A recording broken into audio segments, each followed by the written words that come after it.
Okay, Unit 10, Lecture 2C. We're just continuing with civil rights.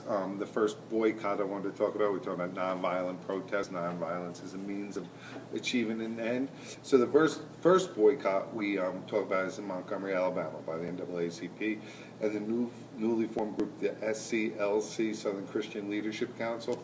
This is going to be led by Dr. King. Most famous, or the most famous person involved in Montgomery is, of course, Rosa Parks. Okay, she is the woman who would not get up and move her seat on the bus.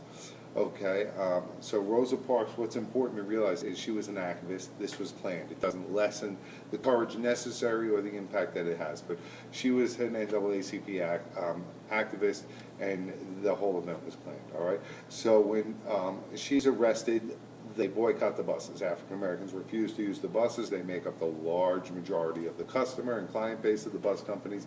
So the bus companies are eventually going to be forced to give in, all right, and they're going to allow integration. Okay, so that by the end of 1956, the Supreme Court's going to use the Brown decision as a precedent, and also rule that racial segregation on city buses is unconstitutional because it denied Montgomery's black citizens equal protections under the laws. Okay, soon after this, other groups such as the SNCC, Students for Nonviolence Coordinating Committees, get in on the action. They're going to use tactics such from the Civil Disobedience Handbook. SNCC take their work to North Carolina and organize the sit-ins that are very famous at the Woolworth counters. Okay, first in Nashville in 1960. So they peacefully resist. They go and sit at these counters where African Americans are refused service, even though the man behind the counter is an African American. They'll be arrested and they're forcefully dragged out of these Woolworths without resistance. Right, so they do not physically resist. They get dragged out.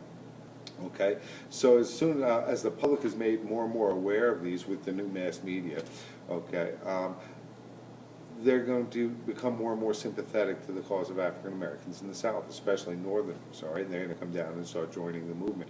So the SNCC is fairly successful. And one of the means all these groups will utilize is jail not bail. All right. So when they're arrested, they refuse to be bailed out, and they flood the jails and overburden the system. It's in the South. Okay. Another integrated group is CORE, the Congress for Racial Equality. This group of Northerners rode buses throughout the South to purposely break the laws and force change through media exposure. The buses are attacked and at times turned over. The activists are beaten. Okay, and this gathers more support for their causes, all right? These students are going to be known as the Freedom Riders, and we'll talk a little bit more in class about Freedom Selma.